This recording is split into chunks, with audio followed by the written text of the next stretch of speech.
Show you. Like cuts 1, 2, 3, and I can't show the other one because it's pretty low. I have a total of four cuts slash insertion points to get my appendix out. What's going on, YouTube? I am happy and very grateful to be alive. I survived the Bangkok earthquake, and it hasn't happened in decades. I heard it hasn't happened in centuries, possibly, but I am very grateful to be alive. As some of you may know, I was in the news back home in Atlanta, Georgia. I was on Fox 5 News. I was on WSB TV. I believe I was on 11 Alive, and I was featured in People magazine about my story of surviving the Bangkok earthquake. So basically, really quick here, I arrived in Bangkok with my family, my wife and my 2 sons on March the 20th. And so I was not feeling well, kept running high fevers and sweating profusely. And I just thought it was maybe an ear infection or a sinus infection, because I usually get those often, especially when it's hot. And one day I just woke up and watching my kids play the video game. My wife wasn't there, and I passed out. I just almost hit my head on the side of the wall at the hotel. Woke up and I was like, I thought it was because I didn't get enough sleep or because I was dehydrated.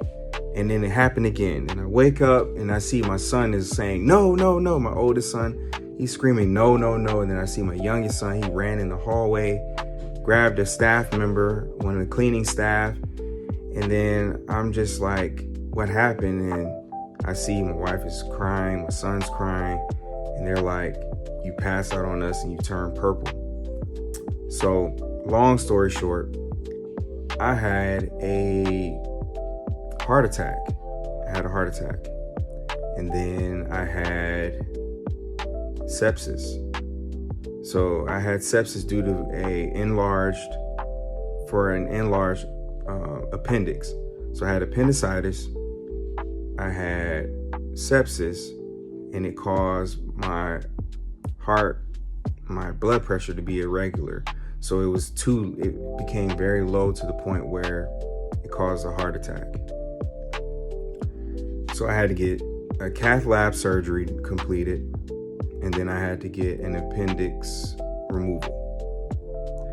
So all this happened, let me just give you a play-by-play. All of this happened while I'm doing my cath lab at the hospital in Bangkok. As soon as the cath lab is finished, so I'm wide awake. They didn't put me under for this. So I'm wide awake, and then the surgeon, the cardiologist, which is also a high-ranking director in the hospital, so take note of that. As soon as he finishes, and I'm looking at my heart on the screen, because the screen is next to us, it's just me, the cardiologist. As soon as he finishes and puts the bandage on the wound, the whole building starts, I hear like crackling sounds, and I thought it was hail hitting the side of the building. It was actually the earthquake.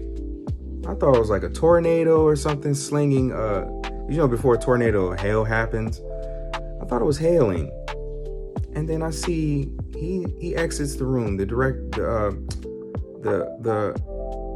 cardiologist exits the room. And then I see one of the nurses running back and forth, and she, they speak Thai, so I don't understand what's going on. And then I hear the cardiologist, also one of the directors, say, grab him. And then about 8 or 9 to 10 people grab me in one of those portable stretchers, like the flimsy portable stretchers. They had to take me down 8. I was about to say 5. They had to take me down 8 flights of steps from the 8th floor. So that's about 16 flights of steps. Sorry. And then I'm put on a stretcher outside, and I'm underneath like a banana tree, just wondering what's going on. And then the cardiologist who did my cath lab, he comes up to me and says, it was an earthquake.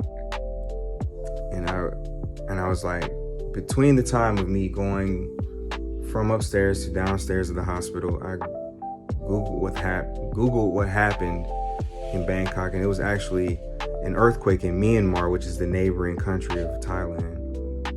And it was an aftershock. So the earthquake happened in Myanmar, the aftershock happened and came all the way to Bangkok. And so I'm sitting out there for a few hours and on the stretcher, along with other patients, because everyone had to evacuate. And it just seemed like something out of a movie. And as soon as the government officials cleared us to go back in the building, back in the hospital, I was soon rushed in for, they told me the next day. It was like toward the end of the day. They said, tomorrow we have to prepare you for appendix removal. Your appendix is toxic to you. It's making you have sepsis, and we don't want you to die. So all that happens. And also, on top of that, my insurance cannot be reached. So it was a whirlwind of emotions, whirlwind of things. But thank God my insurance came through. Thank God my family came through. Thank God my friends came through and helped support us financially, emotionally, prayerfully, spiritually. And I'm here. I am alive, I am well, and now I'm a teacher. As I originally planned, now I'm a teacher at one of the local schools in Bangkok. I teach high school students, and I'm not going to say it's perfect, but I'm able to work again. It's not the easiest work, but I get joy when I teach those students. I have a lot of joy when I teach the students. So I survived the earthquake in Bangkok. My family did as well. And we're doing our best to just maintain. There will be more. I'll be sharing more of my journey here in Bangkok and giving more tips and advice about Bangkok and what to look for, what to watch out for. So I'll see you on the next one.